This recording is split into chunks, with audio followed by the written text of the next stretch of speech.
आप तुलना करके देख लीजिए, इनके समय नैस नाम की कांग्रेस की जब सरकार थी, फसल बीमा योजना चलती थी, उसमें ऋण के आवेदन थे केवल 3,51,00,000 और 23-24 में आए 8,69,00,000। जो नॉन लोनी अऋणी किसान आते ही नहीं थे, क्योंकि ये करते थे केवल किस बैंकों के कर्ज का बीमा। अगर धोखे से क्लेम मिल गया तो वो भी बैंक वाले अपना कर्जा काट लेंगे। किसान के पास क्या आता था? किसान को कुछ नहीं मिलता था, बैंक के लोन का बीमा होता था, किसान देखता रह जाता था। अब अलोनी किसान, नॉन लोनी किसान, इनके समय के बीमा करवाते थे, आवेदन आते थे केवल 20 लाख और अब आए हैं 5,48,00,000, 27 गुना से ज्यादा। बीमित क्षेत्र माननीय सभापति जी अब 5,98,00,000 हेक्टेयर हो गया है और कुल बीमित राशि इनके समय 82,000 करोड़ हुआ करती थी, अब बढ़ के 2,71,295,000 हो गई है। आप फसल बीमा की आलोचना करते हैं। किसानों के प्रीमियम, इनके समय किसान प्रीमियम देता था 16,442 करोड़, दावों में 63,617 करोड़ मिले और अब 32,440 करोड़ प्रीमियम और 1,64,000 करोड़ रुपया क्लेम किसान को मिला है।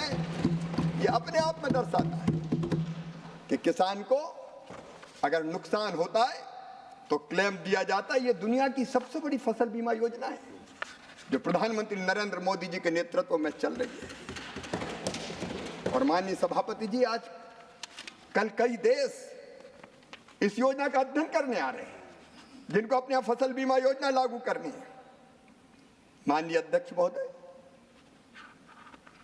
मैं आपसे निवेदन करना चाहता हूं, जब कांग्रेस की सरकार थी एक समस्या और थी।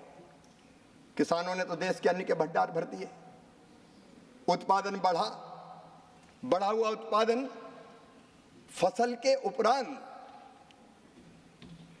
वो बेचने में अगर समय चाहिए तो रखें कहां? रखने की जगह नहीं थी। मुझे याद है माननीय सभापति जी, एक बार जब शरद जी कृषि मंत्री थे, मैं मध्य प्रदेश का मुख्यमंत्री था, मैं उनके पास आया कि हमें पीडीएस के लिए कुछ अतिरिक्त आवंटन दे दें। उनका दे कहां से दें, तुम प्रोक्योरमेंट कितना करते हो? तब मध्य प्रदेश से ज्यादा प्रोक्योरमेंट नहीं होता था, लेकिन हमने संकल्प लिया और मुझे कहते हुए गर्व है कि कृषि के उत्पादन को मध्य प्रदेश में 2004-05 में, जब कांग्रेस की सरकार थी, वो लगभग 1,19,00,000 मीट्रिक टन था, बढ़ के उस समय की बात बता रहा हूं मैं, 6,19,00,000 मीट्रिक टन हो गया। अब हमारे सामने समस्या आई कि रखें कहां? खेत में गेहूं, खलिहान में गेहूं रखने की जगह नहीं, क्योंकि वेयर हाउस तो कांग्रेस के जमाने में कभी बने नहीं। रखे कहां? और जब रखने की व्यवस्था नहीं थी तो औने पौने दाम पे बेचना पड़ता था। ना कोल्ड स्टोरेज थे, ना वेयर हाउस थे, ना राइपनिंग चैम्बर थे, ना ग्रेडिंग साल्टिंग की व्यवस्था थी, और उसके कारण औने पौने दाम पे कई बार किसान को अपने उत्पाद को बेचना पड़ता था और लॉसेस भी बहुत होते थे।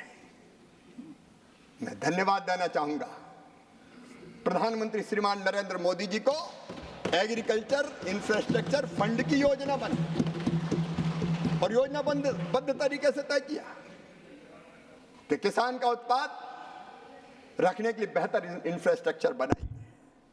और मुझे कहते हुए प्रसन्नता है माननीय सभापति जी कि बढ़ते हुए भंडारण को बढ़ते हुए उत्पादन को देखते हुए इस एग्रीकल्चर इंफ्रा फंड, कल कह रहे थे सुरजेवाला जी, इतना प्रावधान था, इतना ही हुआ।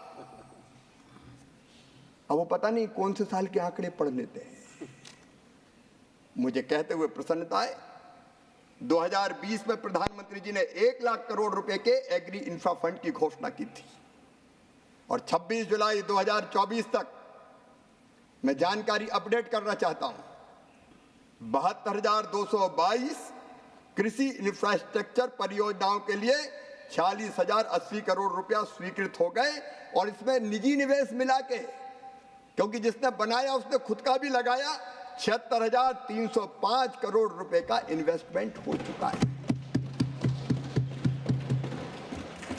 13,569 वेयर हाउस, 13,469 गोदाम, 15,443 प्राथमिक प्रसंस्करण केंद्र, 17,899 कस्टम हायरिंग केंद्र, 3,021 छटाई और ग्रेडिंग इकाइयां, 1892 कोल्ड स्टोर, कोल्ड चेन और 20,338 अन्य प्रकार की फसलोपरांत प्रबंधन परियोजनाएं और सामुदायिक कृषि परिसंपत्तियां बनी हैं। ये भी किया तो श्रीमान नरेंद्र मोदी जी की सरकार